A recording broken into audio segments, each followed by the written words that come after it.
Hey everyone, this is Jeff with Startup Junto. We are doing another founder interview today. Today I have Mac. Mac is with Momentum Digital. How are you doing today, Mac? I'm doing great, thank you. So Mac, if you want to, just give a little more introduction about yourself, what you do. Love to. My name's Mac Frederick, local entrepreneur here in Philadelphia. People know me as the Google guy. I was working at Google before moving to Philadelphia to start both my companies. So I'm one of few people like the Elon Musk, except on a much lower tier, running two different companies. So I run Momentum Digital. We're a small boutique digital marketing agency, primarily focusing on like Google's core services. So SEO, AdWords. We also do some web design, Facebook ads, and the other company is Phone Repair Philly. I somehow am running and managing 4 different locations across the city. So they both sort of take up a lot of my time, which has become difficult, and it's something I'm working through as to how to grow and scale these companies. But I've been here for about 3 years now, and it's funny how small the entrepreneurship ecosystem is here in Philadelphia when you really think about it. Mm-hmm. Yeah, it seems like everybody's connected. Everyone knows everybody's run into someone at some point. You'll have a second or third degree connection with everybody on LinkedIn. Yeah.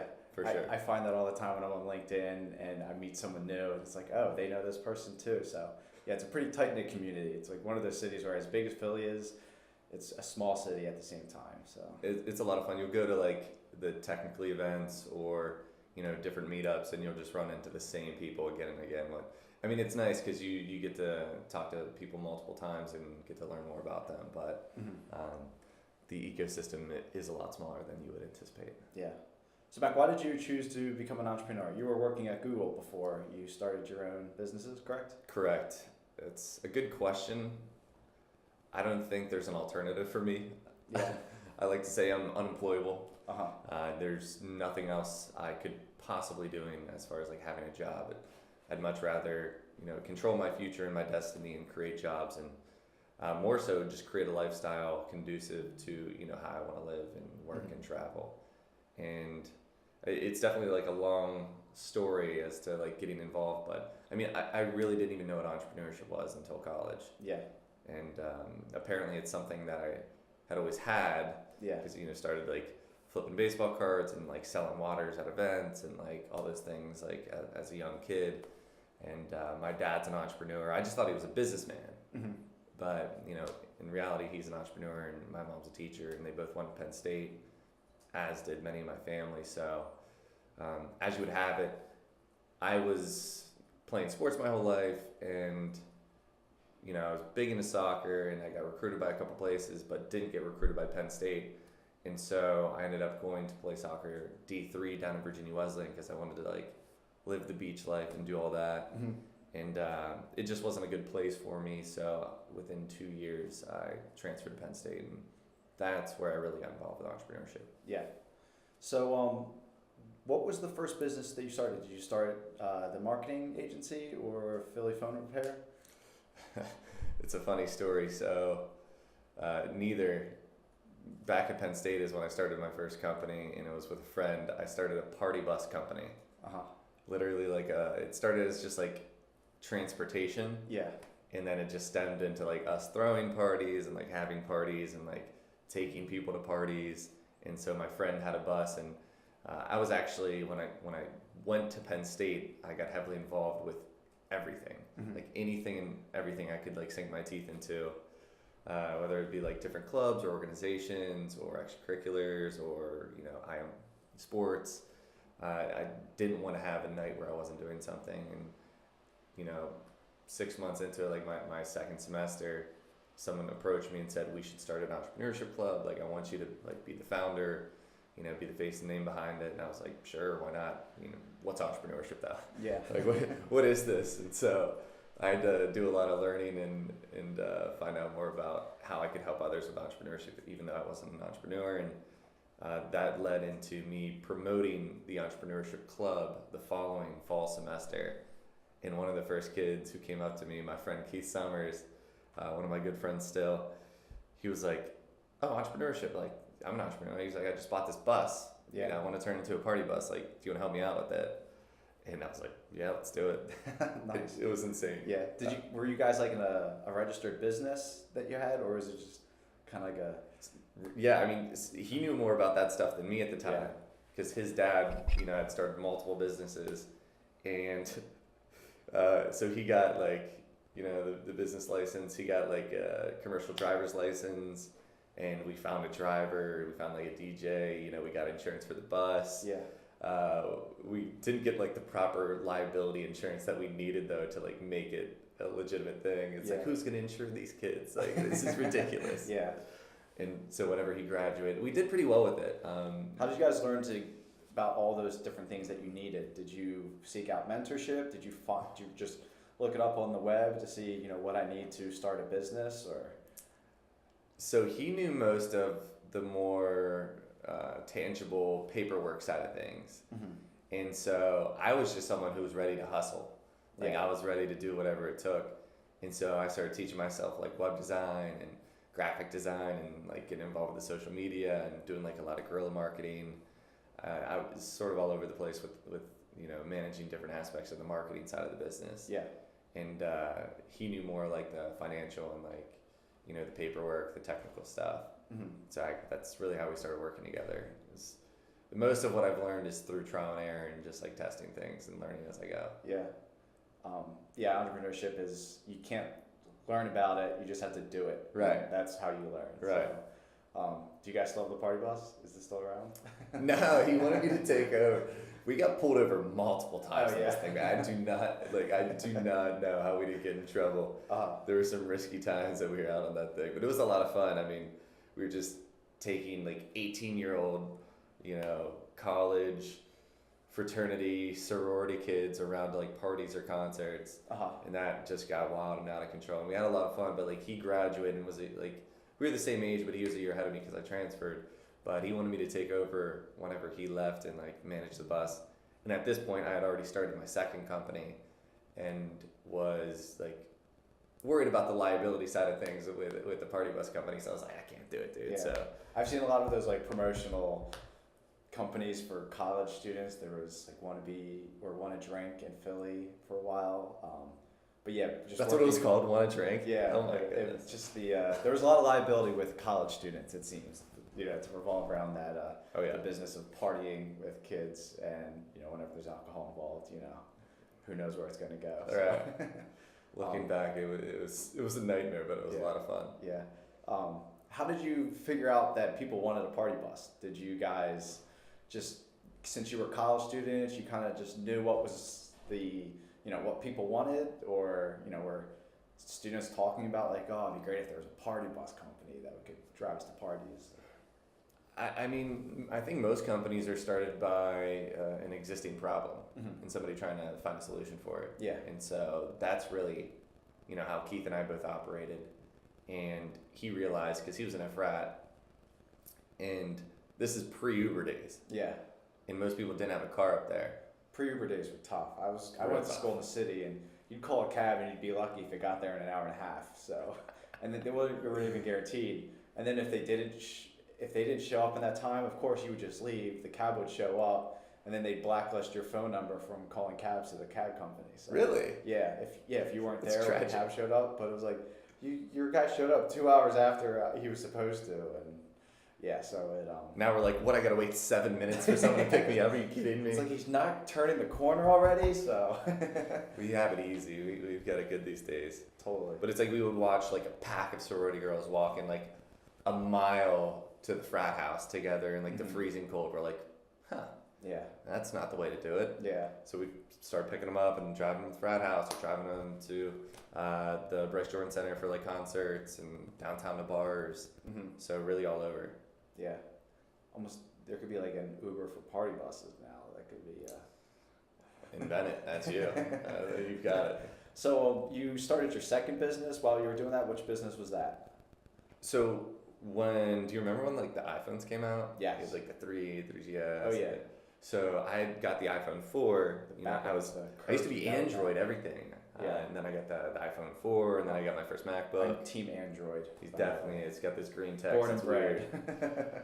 And so I broke my phone cracked the screen, and my friend had already been fixing phones, like fixing cracked screen phones.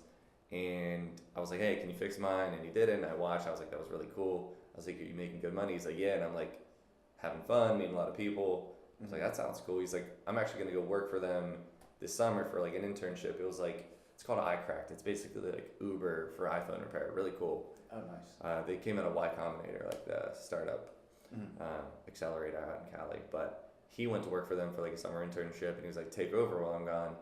And at the time, like, you know, Keith had just graduated with the party bus, and I was like applying to internships, and I got like an unpaid internship with a startup, and I was like, I need to make money, so I was working at the local diner as well.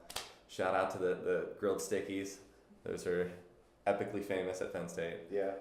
But I was like, I'd rather do something that's like entrepreneurial, so I took over and started repairing phones, and I did more like the marketing side that he wasn't doing. So I got pretty busy. Like I built a website and started using social media a lot more and like some grassroots marketing. And You taught yourself all of that? so he wanted me to practice with him the first time. Like he didn't give me much coaching or guidance, but he was like, this is kind of how it works. You know, let's walk you through fixing your phone. And then I broke mine trying to put it together. And so I learned through trial and error. Definitely been there. But really, I think I performed best when my back's up against the wall. And, you know, I was in a position where, you know, he had already lined me up a repair. And so I went and like was just shaking tremendously and like sweating and like Don't break this phone. there's a lady there with her kid. And it took me like an hour and a half, and I fixed this phone and it worked. And then I just started watching more videos and like just getting better at it, and then started doing the marketing. And then he was supposed to come back for that fall, which was you know, my 5th year, and he didn't. So I took over and went like full time into it. And well, full time meaning like I was still running the club. I was like full time in classes. Yeah. And pretty involved in some organizations, and then started another company that fall semester. Wow, so pretty ambitious. And I was doing too much. Yeah. As I am now. Yeah. So the phone repair, that's the Philly like phone repair shop that you have today, right? Or It led into it. So That- that first shop was at Penn State when I was there, and so when I started the actual startup company, which was called Vortic Watches, it's still around. It was me and 3 other guys. I was more like the chief marketing officer. You know, we raised some money. how'd you raise the money? Grants and competitions. Okay, cool. Yeah, and so most of that money went towards prototyping, engineering, intellectual property, marketing. Was that through the grants? Were they through like through Penn State, or was that through like entrepreneur? They're mostly through Penn Organizations. State. The competitions and grants were through Penn State. There was another grant for like made in Pennsylvania manufacturing type of thing. So we won that too. And then we went pretty hard into it because we invested the money into like, you could pretty much fund a senior capstone engineering team from Penn State for pennies on the dollar of what they would actually cost when they graduate. So you pay like $3,000, and it pretty much pays for their project for you to work on that with them that semester. Yeah. And you get access to all the school's equipment, like you know, different laser cutting, you know, SolidWorks, CAD, 3D modeling, Yeah. all these different things. And so what we started doing was 3D printing stainless steel for encasing for new watches. Oh, nice. And so we created this watch that made like the perfect fit standard. It was pretty much like like an intertelescoping ratchet system within a watch. So you twist the dial and it would tighten around your wrist. Very cool. Sort of like the BOA shoes that exist, like Yeah. for ski and snowboard shoes. Yeah. And so we just couldn't get the specs and the tolerances to work. So we kept dumping a lot of money into it. Meanwhile, I was like trying to, you know, work out the marketing. I was like trying to talk to like Fossil and Casio and Rolex and all that. And they're like, whenever you get a working product, whenever you get a working product. And at this point, we were a year into it, and I was making really good money with the phone repair company, running the entrepreneurship club, just heavily involved with anything entrepreneurship at Penn State. And at this point, like I pretty much had entrepreneurship figured out as to like what it actually meant. But at that point, my parents were like, hey, you know, you're about to graduate, like you should get a job. You know, luckily enough for me, they did the 527 program where they pay for credits ahead of time. which I don't know if that still exists, but if it does, people watching, check it out. What is that program? So, like, parents can buy credits for their kids. Like, right now, I don't even have kids yet or something. You might have to have kids, but you buy them at the cost they are now instead of paying what the cost they are then. Okay. And so, you know, by doing that, you save a lot of money. Mm-hmm. And so they're like, you should get a job. And I was like, all right, fine. And so I started applying, and then I got recruited by Google. And at the time, like, you know, I went through the the application interview process, and that all went well. And they gave me the offer, so I had to sell the phone repair company, and had graduated, sold the phone repair company, just to like another student who was like paying me over time, and I showed him how to take over and everything. Yeah. And at that point, it was like running itself. It was like making really good money. Mm-hmm. And then with the watch company, I stayed as like chief marketing officer and just went out to Ann Arbor, Michigan. I went to work for Google for a while, and you know, was still part of the marketing for Vortic when I was out there. Yeah. Yeah. So, you know, why'd you jump ship from Google? That seems like a pretty, you know, respectable, pretty good job, you know, that a lot of people strive for. What, you know, what made you move from that to your own, you know, company again? I think they were hesitant to hire me to begin with, because I had a lot more experience and like credibility than everybody else in my starting class, and pretty much everybody else who goes through that program. Mm-hmm. Because I'd started companies, I'd run Google AdWords campaigns, I'd been in sales and marketing, I'd worked for many startups. Yeah. And like the training and onboarding, like it didn't take much for me to pick up and learn. And so a couple weeks in, I was already bored, and so I started another phone repair company on the side. Yeah. And so I started running a phone repair company, making good money with that, using what I was learning at Google, and started teaching myself like web design, SEO, social media even more, and started building up this like phone repair company on the side. Google was like 40 to 50 hours a week, but it was like a lot of fun. You're like eating grapes and petting kittens all day and playing kickball. Yeah. And then with the watch company too. And so I just always need to be busy. Mm-hmm. And that being said, a couple months into it, I got in trouble because they're like, hey, we see you taking calls and other emails at work. Like, you need to focus. Mm. And so then we launched a Kickstarter for the watch company that took a pivot. Yeah. Like 9 months into my time there. And they're like, we need a lot of your help and time. And so again, I put a lot of time in, like even during my work day, and they're like, hey, like you need to focus, like seriously. And then after that, I hired somebody to help with the phone repair company. And then I took a back seat with Vortic. Mm-hmm. And I was talking to a lot of clients, and this is a story I really don't tell much, or at least I didn't tell for a while. But now that I've been okay with it, and I've been telling it for like the last 2 years now. So then I had some more free time again, and I was working with a lot of like small businesses Mm-hmm. that were spending money on Google AdWords, and I was like the consultant, like having them spend more money. Yeah. Which didn't feel right with me because I saw a lot of them struggling and going out of business, and it was devastating. Like really cool business owners. Yeah. Some people just throw money at AdWords. I've seen tens of thousands of dollars spent, and it's like, do you know what you're paying for? These words. So Right. always be wary of what you are paying for. Set it up the right way, like conversion tracking, ROI. Yeah. You need to. And people were just like spending money and sending traffic to terrible websites. Mm-hmm. And I was like, you should look at like redesigning your website and like putting some SEO into it and focusing on like maybe some social media and other things that I knew about. Yeah. And so they're like, can you help me? And I was like, I can refer you to a Google partner. And they would drop the ball. So then I was like, called on my friend. I was like, hey, let's start taking on some of these projects outside of work. Mm-hmm. And then I started making some money with that. And obviously it was a conflict of interest. Yeah. And so I got called in, and they're like, yeah, you need to like pay back all the money. You need to write like this big apology letter. Like one of the clients said they were working with you outside, and it was this whole thing.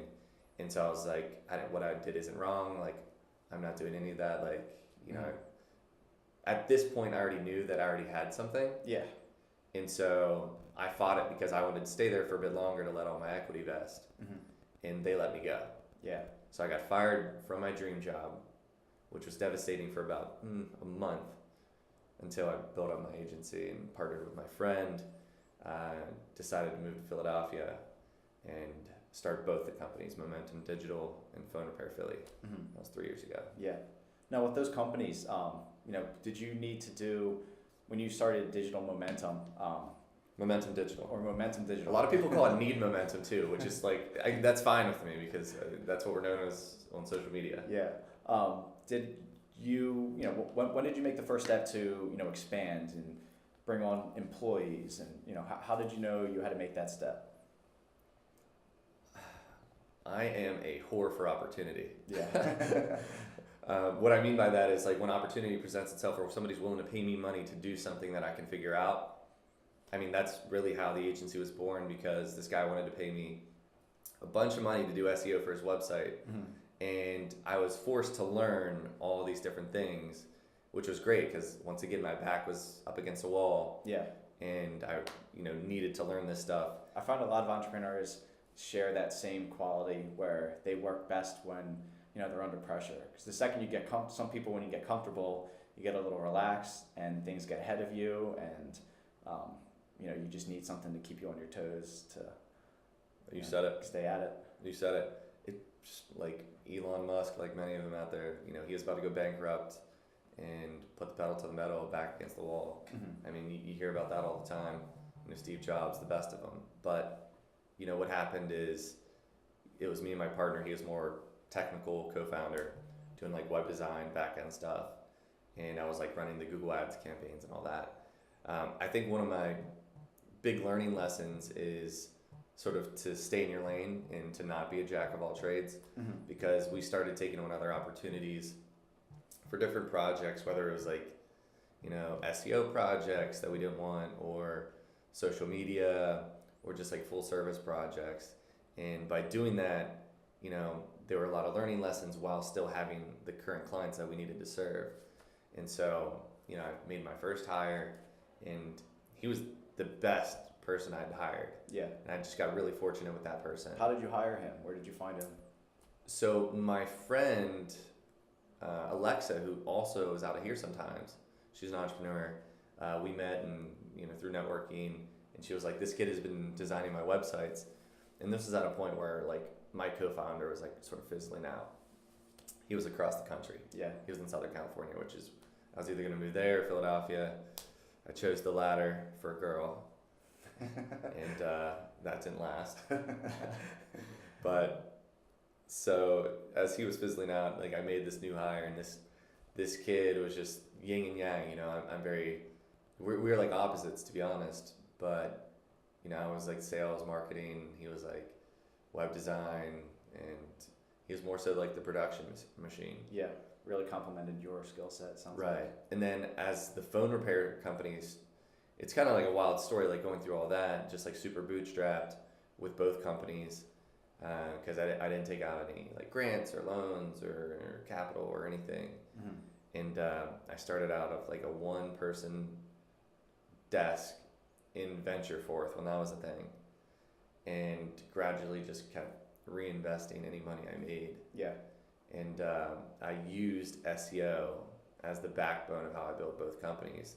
So SEO and just sweat equity are really what grew both companies. And I didn't have many friends here at the time, which was a blessing, actually. Yeah. Because I like wasn't going out or like partying much. Help you focus a little bit. Right. And so I'd work from 8 a.m. to midnight, like most days of the week.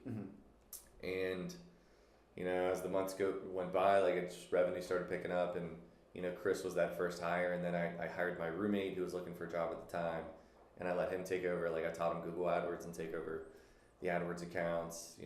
Chris learned more about SEO and marketing and the web design. Michael was still helping some of the back end and like some more like operational stuff. Yeah. And with the phone repair company, I got lucky, honestly, because someone called me asking for parts, and they were like a competitor in the area, and I was like, hey, this is what I'm doing. He's like, all right, let's meet.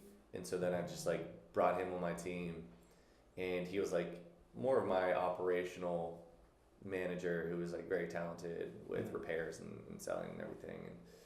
And that was 3 years ago, and a lot has happened since. Yeah. It sounds like you really took advantage of a lot of the relationships that you've built and the connections that you made, because that's really important for startup founders, because when you're running your business and you're, like you said, if you're most people are a jack of all trades at first when they start out, but you need to have that network for support, whether it's just mentorship, whether you need to hire somebody, whether you need an investor. So it's really important to always be networking and expanding your personal network and nurturing those relationships that you make with others. Now's the best we've ever had it as entrepreneurs. Like, for people not to understand that is extraordinary to me, because this right here, you could run your company from your cell phone. You can leverage all the different outlets, and you can network now on your phone. Mm-hmm. So using LinkedIn, Instagram, Facebook, you guys are masters of it, and it's something that we've been focusing a lot more on. But you could find anybody, and you could leverage someone extremely skilled across the world to do work for you. Yeah. Now, that's not a model or an approach that I've been taking, but you can build, like, if you have the infrastructure and you build the infrastructure and the backbone to your company, and you really have a clear vision and purpose. I think the thing now that separates, what you need to do is separate yourself from the rest, because it's very busy online.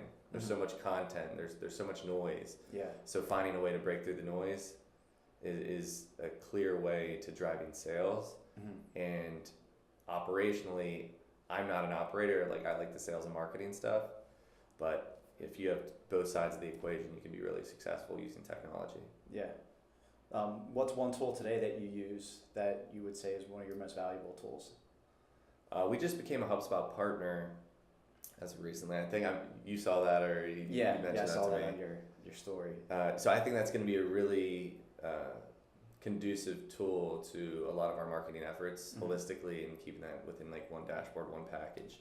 Yeah, HubSpot's great because it has an integrated sales CRM, which you can filter people directly from your marketing from HubSpot into your CRM. Right. And it's all integrated. It has excellent dashboards, great reports that you can generate. So it's definitely a valuable tool. Exactly. The sales CRM, is that still free? I know they have like a Yeah. basic CRM, Yeah. so you can try it out, see how you like it. Exactly. I wrote a blog article. Feel free to share it or whatever. It's like 10. It was like 10 most useful softwares for like growing my company. It's like the 10 things that helped me the most. Yeah, we can definitely link to that. I was talking about like valuable for sure. Mixmax and Calendly and Square and We love bunch of other Mixmax, things. so we use that. Do you? Yeah. It's nice. So yeah. Cool. Well, Mac, all the founders that we have on, for this video series, we invite you to give a 30-second shameless plug. If you want to give yourself a little shout out, your company, go ahead. I leverage on experience. Having worked at Google, people know me as the Google guy. So if you have any Google related questions, SEO, AdWords, anything that can help grow your business, Momentum Digital, that's the agency of choice. I'm here to help. I love networking and meeting people. And of course, also, if you fix any electronics, phone repair Philly, we got your back. It's been a pleasure, man. What's the best way if someone needs to get in contact with you? Shameless plug at Mac Frederick on everything. You can find me, Facebook, Instagram, Twitter. Send me a DM. You can email me too, mac@ebamental.com. Cool. All right, Mac, thanks again for coming on. Everyone, we're going to be having more and more startup founders on the video series, so stay tuned. We'll be having more founders every week. Mac, thanks again for being on today, and it was great talking with you. Thank you. Appreciate it.